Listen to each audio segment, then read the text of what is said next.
we had a pretty entertaining and fulfilling afternoon today. Tell us about the group of individuals you had at your farm. Well, we had 7 senators, Canadian senators, came to the farm today, and they were interested in soil health.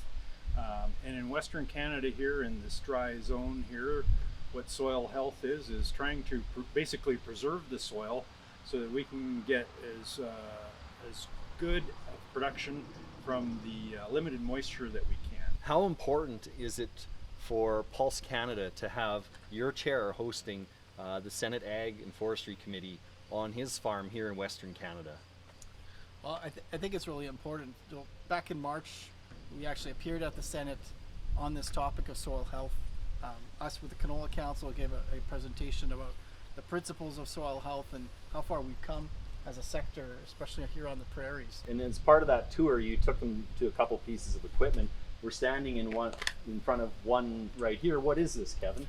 This is a shell-borne stripper header. So what it allows me to do, it has no knife, so it doesn't cut the whole plant. What it does is it strips off the seed-bearing portion of the plant, so the pods from the yellow peas or the chickpeas or the heads of wheat or the pods of canola even, and it strips those off, leaves the remainder of the plant attached to the soil. But what the importance of that is it leaves the plant stock standing. And you also showed us your drill, which really fits nicely into this system that you're building, that's building your soil health. Tell us a little bit about your drill. Well, yeah, this leaves stubble that's 3 feet tall in places, so you need something that's able to seed through that without bunching and gathering up straw. And so I have a Disco opener from Pillar that allows me to seed through pretty heavy residue and leave that protective blanket and plant material to protect the soil from moisture loss and wind erosion. It's really timely today. Government advocacy on this file is becoming more and more important. The federal government has a strong focus on sustainable agriculture, and in some cases that theme and that tone is not really going the right way in terms of our reflection of how much progress we've made and how much further we can go just on our own as innovative producers and the innovative industry that we have. You also talked about different crops that you're growing. Tell us about some of those pulse crops, of course, but also about the interesting intercropping that you're doing. Right, yeah, so I'm in a 5-year rotation, and in one of those years in between my 2 cereals, I grow flax.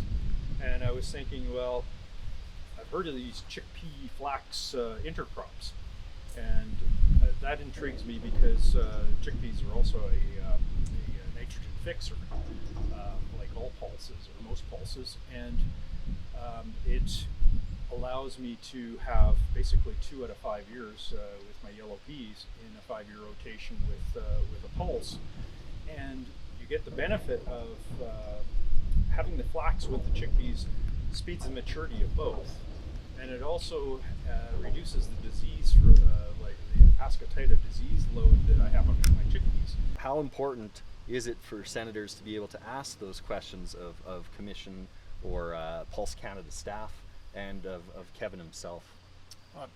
I think it's really important, and it's positive to hear the interest and the involvement in this Senate group on this topic, because, like we said, the broader government is really pushing into this, and the more chances we can get to advocate for ourselves, whether it's at the Senate, whether it's within bureaucracy itself, or whether it's within Parliament with MPs, we need to do more of this today. We can't be reactive. We need to be proactive as much as possible. How important are these tours where you're bringing senators onto your farm where they can see and feel and smell the earth, the soil health?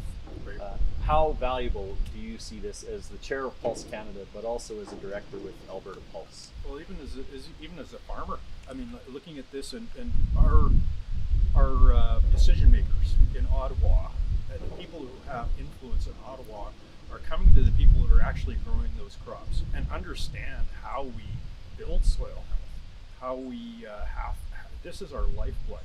That top 6 inches of soil is what we live on as farmers.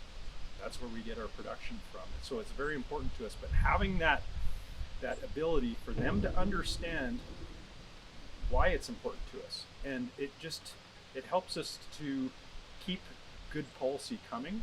How valuable are these tours to farms in Western Canada for yourself and for the entire committee? Tremendously valuable. It's our opportunity to get feet on the ground, boots on the ground, right, and see what's happening right here. You can come and talk to us in Ottawa, at our committee meetings. This is by far so much more valuable.